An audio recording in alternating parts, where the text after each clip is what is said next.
Assalamualaikum warahmatullahi wabarakatuh. Iki ngaji santai-santai nama muhasabah.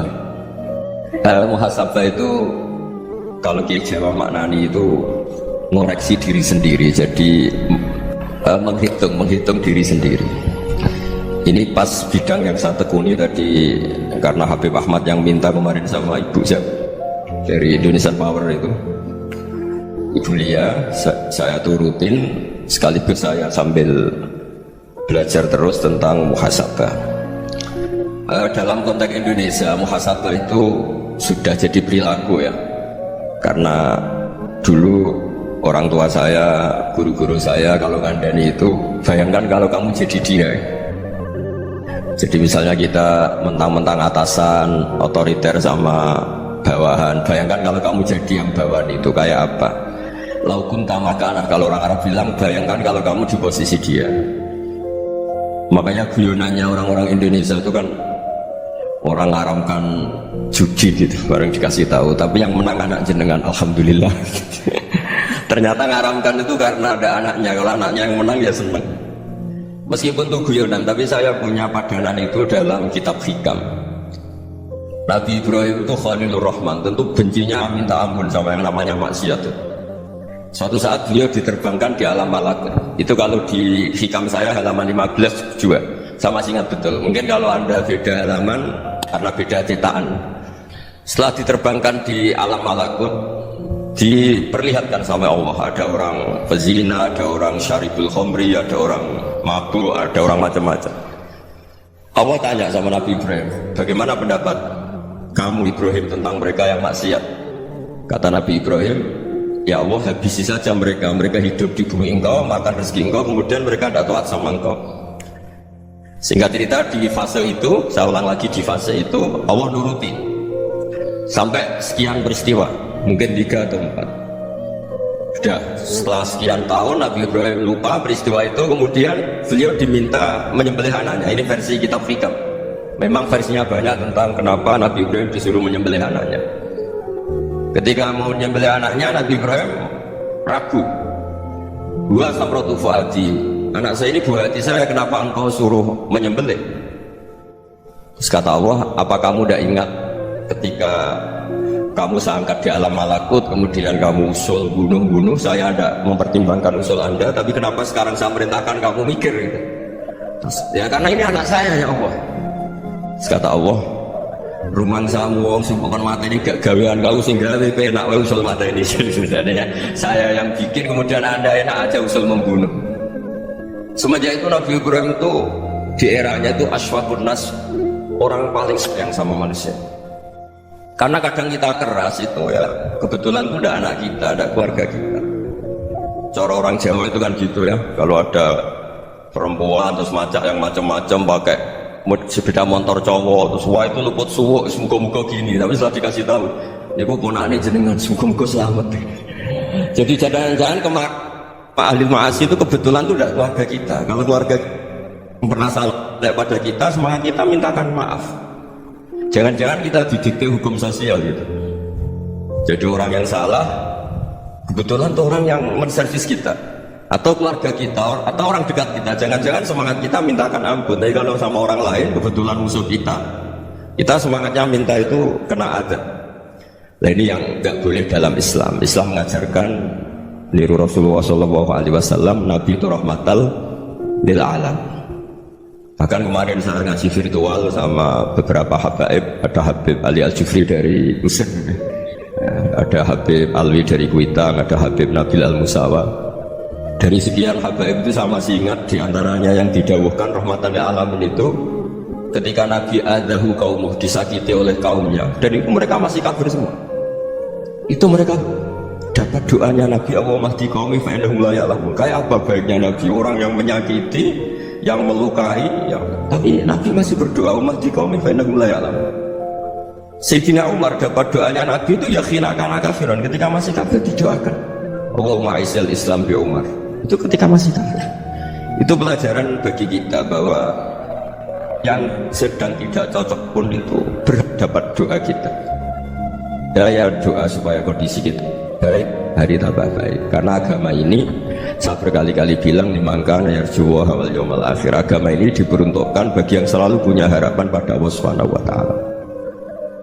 Saya cerita muhasabah ini tentang hubungan kita dengan Allah.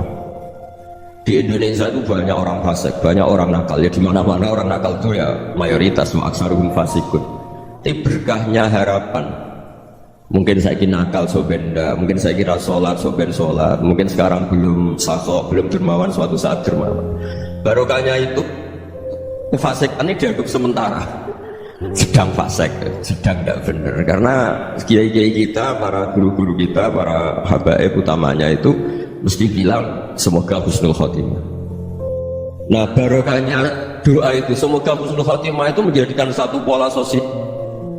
Yang sedang fasik ini masih diharapkan jadi lebih baik, jadi lebih, sehingga kita tidak ngambil sikap ekstrim yang ingin menghabisi atau ingin mengadili, tidak, karena selalu kita punya harapan. Dan agama ini limangkan yarjuwa wal yawmal akhir. Bayangkan itu kalau yang nakal itu anak kamu, pasti kamu gak ingin kan langsung dapat apa. Padahal kita semua jadi tokoh ini abul kulli, bapak dari semuanya. Sehingga ketika Rasulullah SAW jalan-jalan kemudian melihat perempuan sedang menyalakan api, kalau apinya mati ditiup, anaknya dijauhkan. Nanti kalau sudah jauh dari api, anaknya digendong lagi.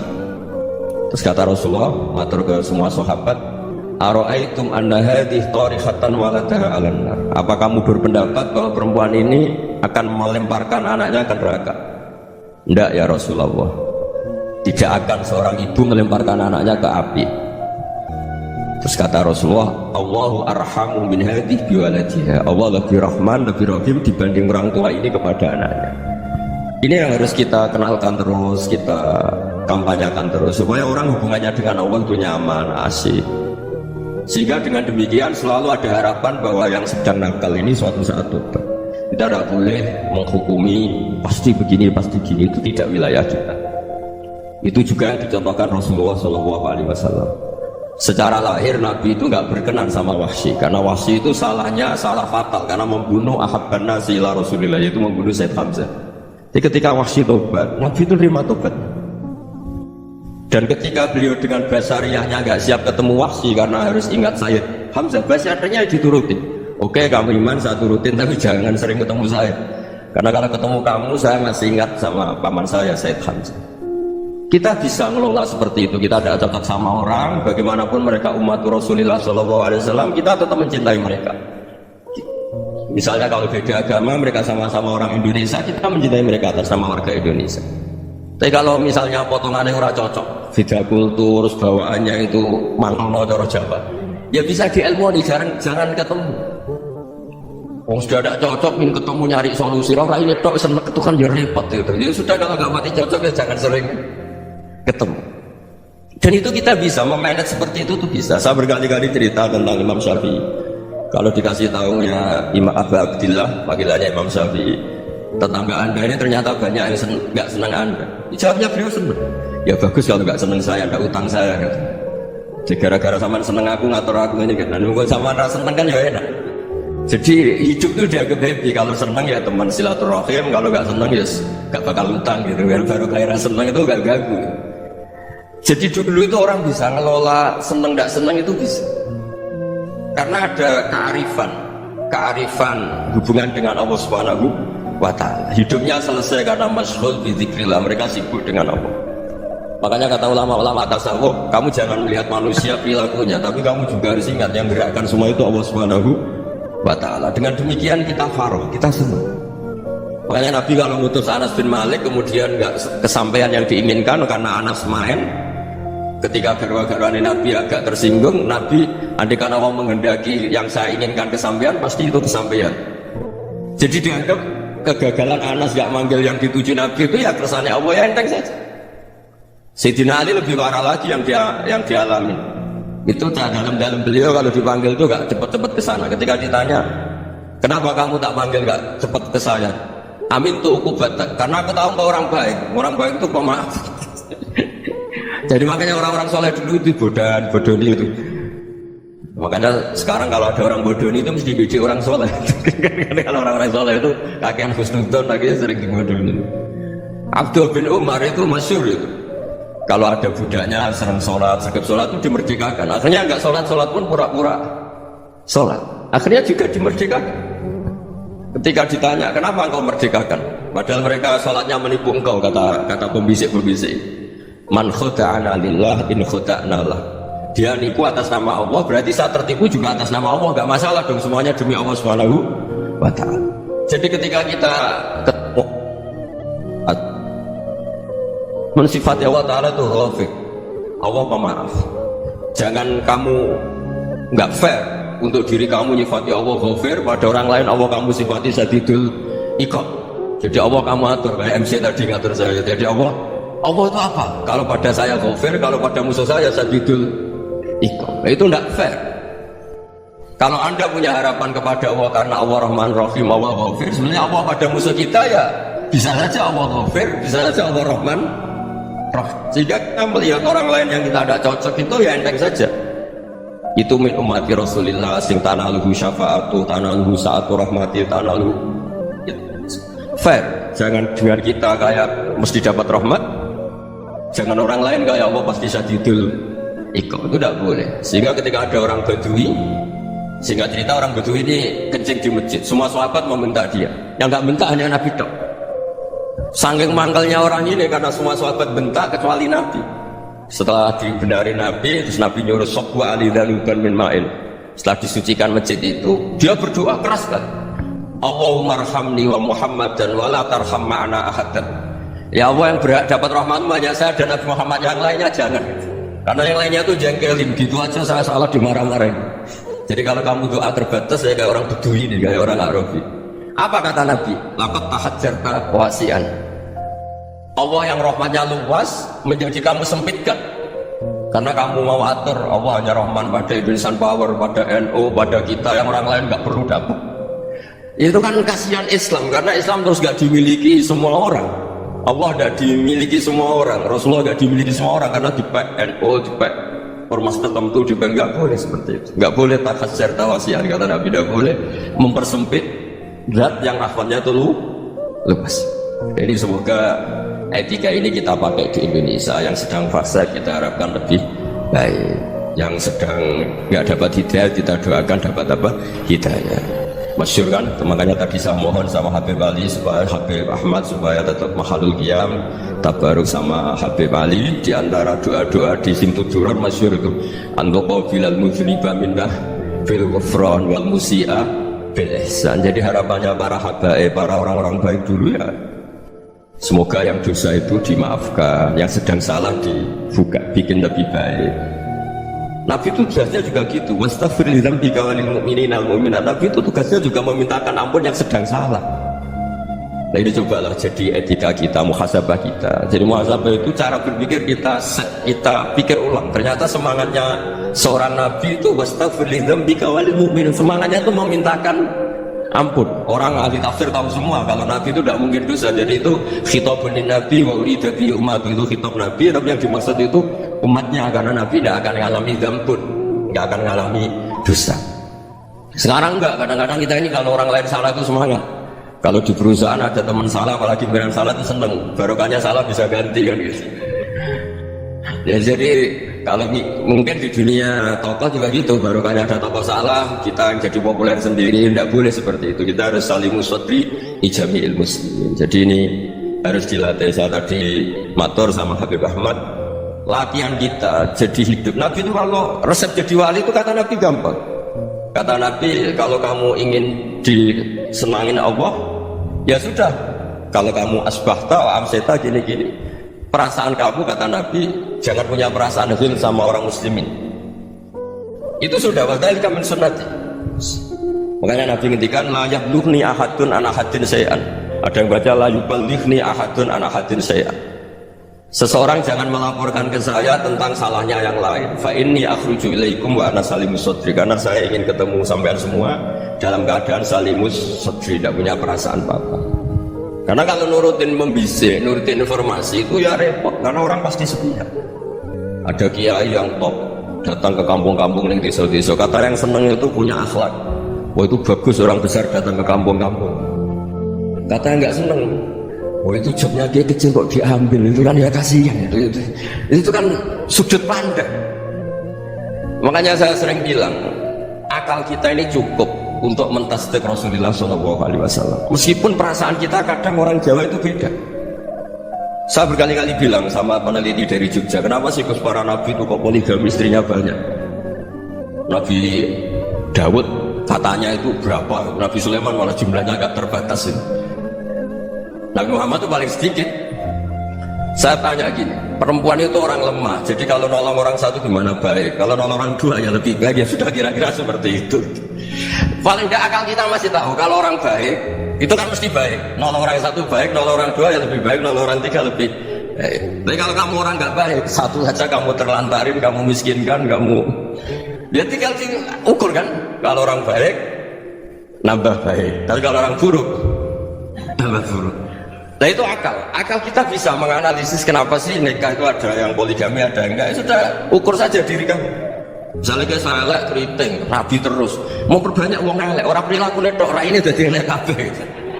Tapi nak aku itu gue anteng, alim, gue anteng, sugih, anaknya gue anteng-anteng, berhubung soleh di swarga kabeh, mertua ya bangga karena kamu meyakinkan.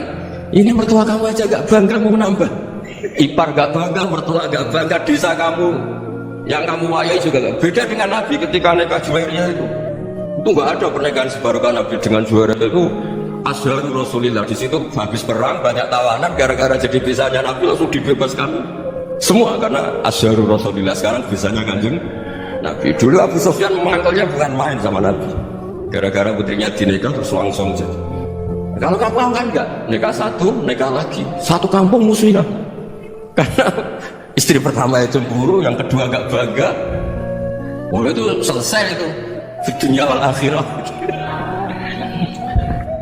Maksud saya, menganalisis Islam itu harus pakai akal.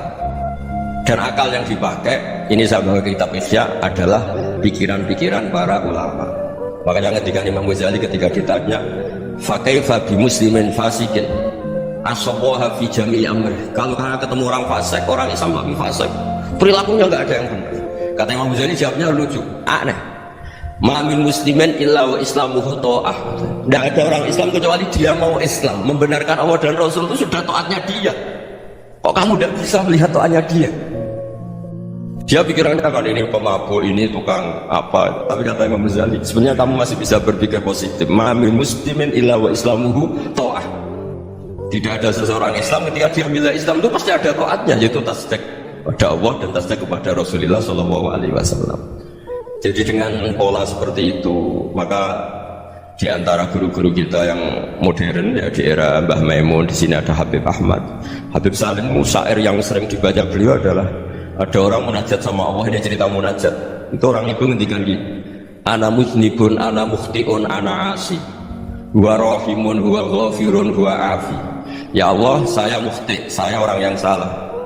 Ana muznib, saya orang yang dosa. Ana asir, saya sering maksiat. Tapi engkau ya Allah, engkau ghafir, pemaaf.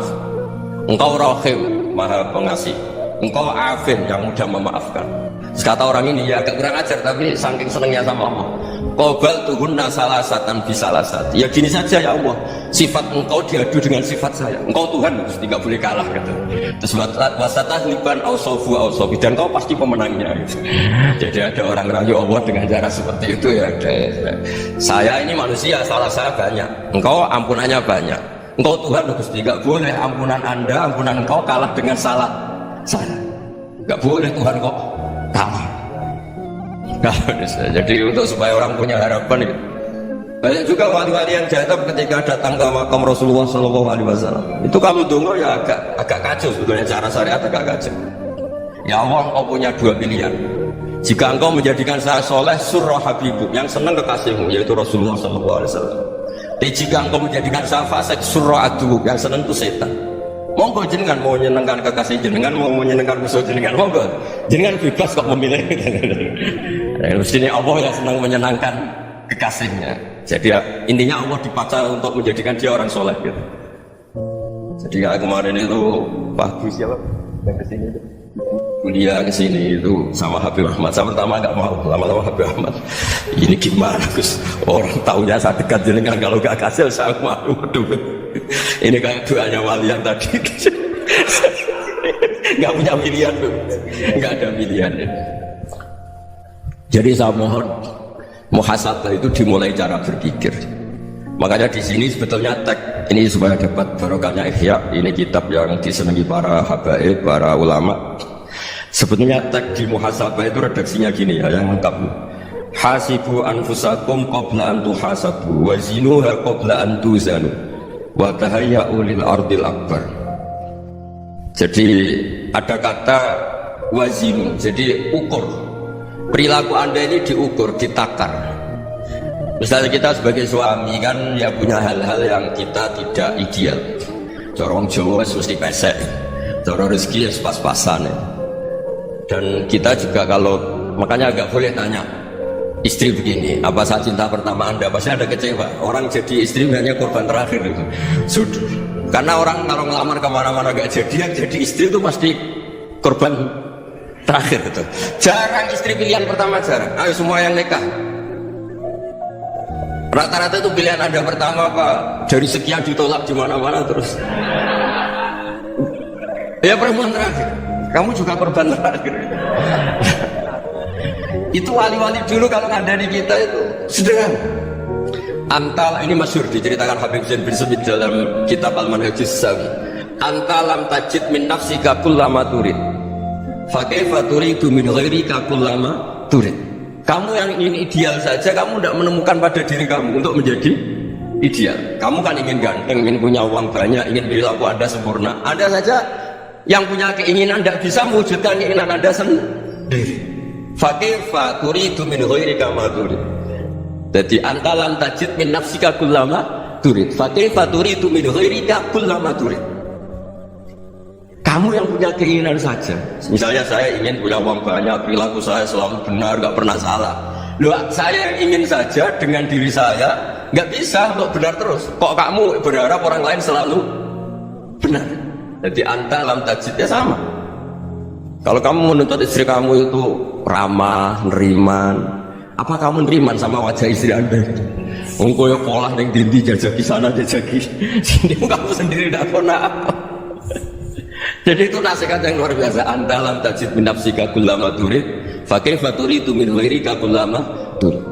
Kamu mau menghormati semua orang? Tidak mau kan? Kemudian Anda berharap semua orang menghormati kamu tidak ingin kan orang lain semua menghujat kamu, sementara kamu enak aja menghujat orang lain. Makanya Rasulullah SAW luar biasa ketika bikin kaidah sosial, apala yu'minu ahadukum hatta yuhibba li akhihi ma yuhibbu li nafsihi. Jadi kalau ukuran iman itu sederhana, kalau sesuatu itu baik, nyaman bagi Anda ya.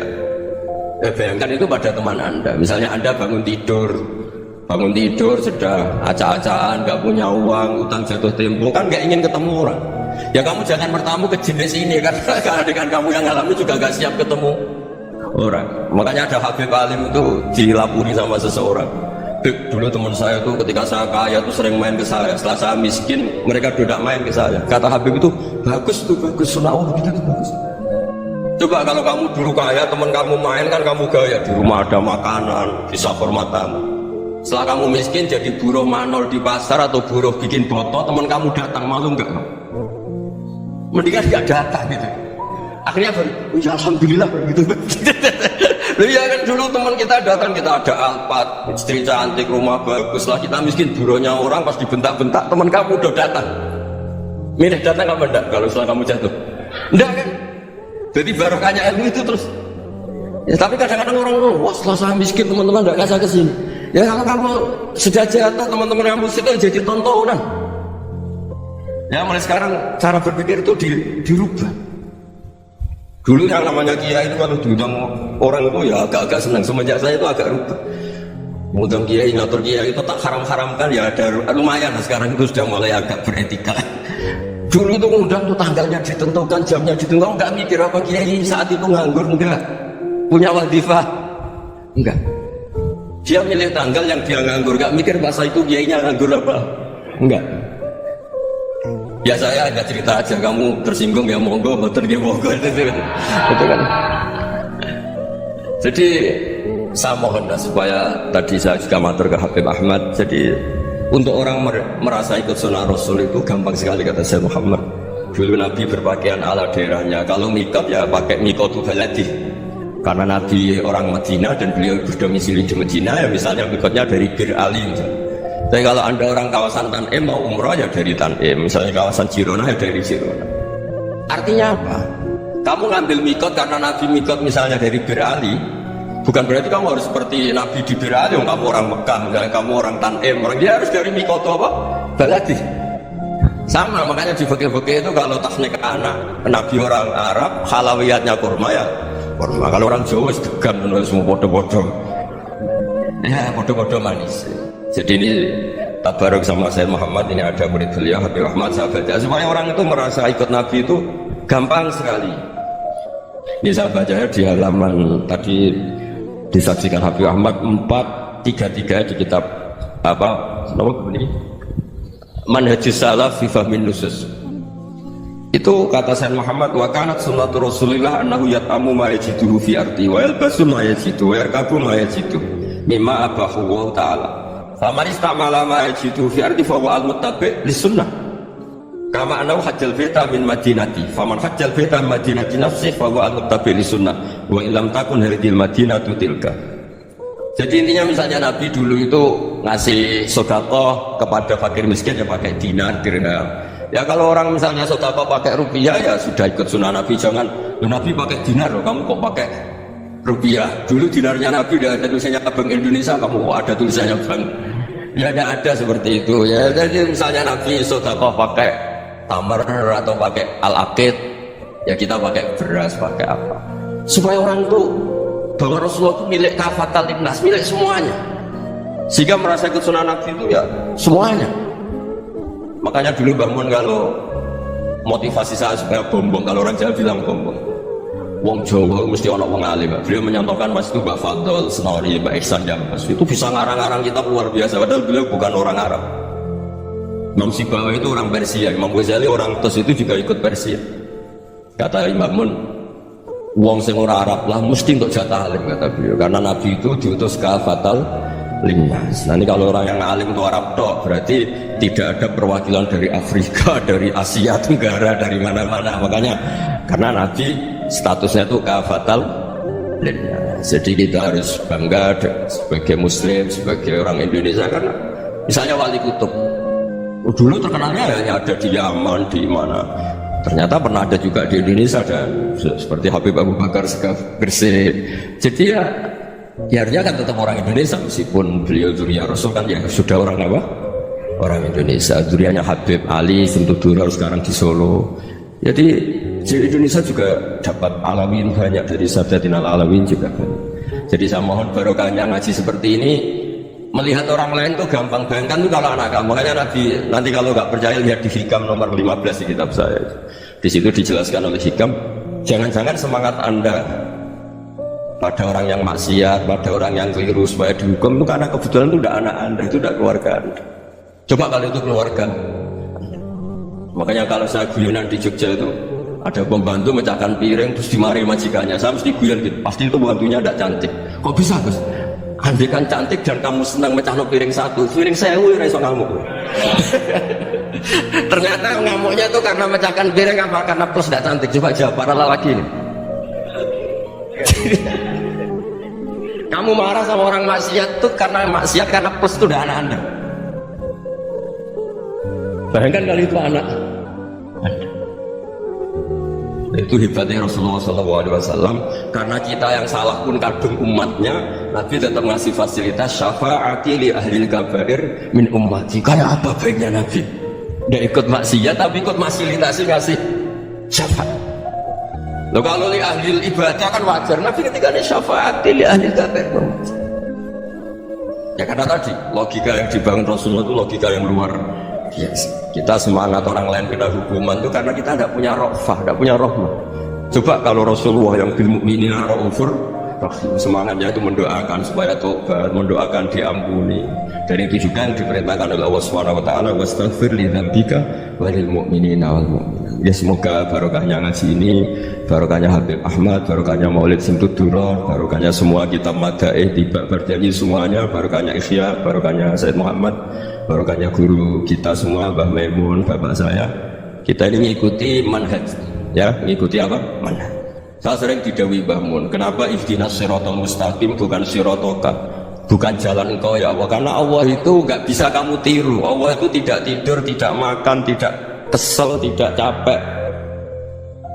Yang bisa ditiru itu siratal ladzina an'amta alaihim. Yang bisa ditiru manusia ya tiru manusia, karena Allah itu tidak bisa ditiru. Makanya ihdinas siratal mustaqim siratal ladzina. Dan niru siapa? Niru guru-guru kita, termasuk niru cara pandang. Jadi misalnya ada orang awam di rumah itu hanya delok reng, delok tikus liwat, itu kan kayak nganggur. Orang tahajud malah mendelok reng. Melihatnya jangan gitu. Gua tarokal ma'asiyah, dia di rumahnya tidak dugem, tidak kemana-mana, dia berarti malam itu tarkul ma'asi, tidak nyopet, tidak garong, tidak ke tempat maksiat. Susahnya apa sih husnudzon? Jadi jangan lihat gua tarkut tahajud, gua tarokat tahajud, gua tarokat qiyamul lail. Oke ya, namanya orang begitu ya, tidak tahajud, tidak qiyamul lail. Tapi susahnya apa sih kamu bilang gua tarokal ma'asiyah, dia juga meninggalkan maksiat, dan tarkul maksiat itu ibadah. Supaya orang tuh gampang lah husnudzon sama orang muslim. Ini orang mukmin, orang yang luar biasa di mata Allah, itu orang yang luar biasa. Kayak tadi Imam Ghazali, kalau saya ketemu orang muslim kemudian dia tidak pernah baik, gimana? Pasti Imam Ghazali, ma'ami muslimin illa wa islamuhu ta'ah. Tidak ada orang Islam ketika dia mentasbihkan Allah dan Rasulullah, berarti dia juga punya taat. Ya ini latihan saja, sing iso nglakoni Habib Ahmad loh, langsung cerita mawon. Kalau cerita secara akademik, saya punya kitab, saya baca, dan alhamdulillah kita paham barokahnya para guru, dan supaya terbiasa sebaik-baiknya ibadah husnudzon billah wa husnudzon bil mu'min. Soal nggak cocok ya diilmoni tadi, ya namanya nggak cocok ya jangan sering ketemu. Seperti Rasulullah SAW, beliau karena sangat mencintai Said Hamzah, ketemu orang yang pernah begitu sama Said Hamzah, ya beliau secara basyariah tidak siap. Tapi beliau secara cara bahasa sekarang, secara profesional, kalau beliau seorang nabi dan harus menerima tobatnya siapapun ya diterima. Saya meskipun dengan Abil gak cocok karena dia begini-begini sama saya, tapi saya ingat dia sholat, dia baca sholawat, dia mencintai Rasulullah, ya kita hormat. Ya soal gak cocok ya dimanage tadi ya, zuriban tasdid khubban. Kalau gak pati cocok ya jangan sering ketemu, bawaannya enak nanti. Ya semuanya itu di ilmu langsung. Makanya ketika ini Ma'ruf Al-Qurfi ada yang baca Al-Kharki, mangkola fil yaumi salasa marrat Umar Muhammad itu kutiba minal abdal. Karena semangat mencintai siapapun satu hari sering baca Umar Muhammad, Allahumma asli umat Muhammad, Allahumma tajawaz umati Muhammad, itu mesti kutiba minal abdal. Dia pasti termasuk wali abdal. Maksudnya semangat mencintai ya dilatih. Misalnya Indonesia Power atau PLN, andai kan tidak ada PLN itu kayak apa? Orang nggak bisa ngaji, tidak bisa aktivitas. Ya barokahnya ada PLN, barokahnya jasanya. Kita sadar, tidak semua kebaikan kita ini memenuhi keinginan orang banyak. Orang banyak ingin listrik, ingin saluran apa, dan itu kadang yang mewujudkan orang lain atau kelompok lain. Ya karena itu manfaat ke orang lain ya kita doakan. Karena khairun nas anfa'uhum linnas. Sehingga kita terbiasalah ngakui orang. Seperti semangatnya Rasulullah SAW, semuanya itu didoakan, semuanya diinginkan kebaikannya. Bahkan Nabi gak putus asa sampai di akhirat. Ketika Nabi lain sudah putus asa karena sudah akhirat, sampai dimintai syafaat semuanya bilang nafsi, nafsi. Karena merasa semuanya gak punya nyali di depan Allah, karena ini sudah akhirat, sudah finish. Tapi apa? Rasulullah, analah, ya sudah saya sanggup mensyafaati kalian. Kata Nabi, fa'atiyal arsya, saya mendatangi aras fa akhiru lahu sajidan, saya sujud wa ahmaduhu bima hamida allamaniha rabbi. Kemudian saya tetap puji Allah dengan pujian yang terus menerus. Padahal sudah di akhirat sudah finish. Nabi dimintai syafaat masih sanggup karena Nabi tahu akhirat tidak bisa mendikte Allah, tidak bisa. Allah terus bilang, ya Allah ini akhirat, engkau sudah tidak boleh mensyafaati, tidak bisa. Allah tidak bisa diganggu akhirat, Allah tidak boleh dibatalkan rahmannya oleh akhirat. Allah tetap Rahman Rahim abadal abad. Dan Nabi tahu itu. Makanya kata para ulama, fa Muhammadun ahmadu min ghairihi. Jadi Nabi Muhammad namanya dua yang terkenal. Sebenarnya banyak yang terkenal dua, Muhammad sama Ahmad. Ketika Nabi punya nyali memuji Allah di akhirat atau sudah di akhirat, Itu fa Muhammadun ahmadu min ghairi. Ketika Nabi lain sudah punya nyali muji Allah karena sudah akhirat, Nabi Muhammad tetap berani muji Allah di saat seperti itu. Makanya ahmadu di situ kata ulama itu af'al tafdil, fa Muhammadun ahmadu min ghairi. Kanjeng Nabi lebih memuji Allah di saat yang Nabi lain sudah tidak punya nyali untuk muji Allah di saat itu. Makanya kata Nabi fa akhiru lahu sajidan wa ahmaduhu bi mahamida 'allamaniha rabbi.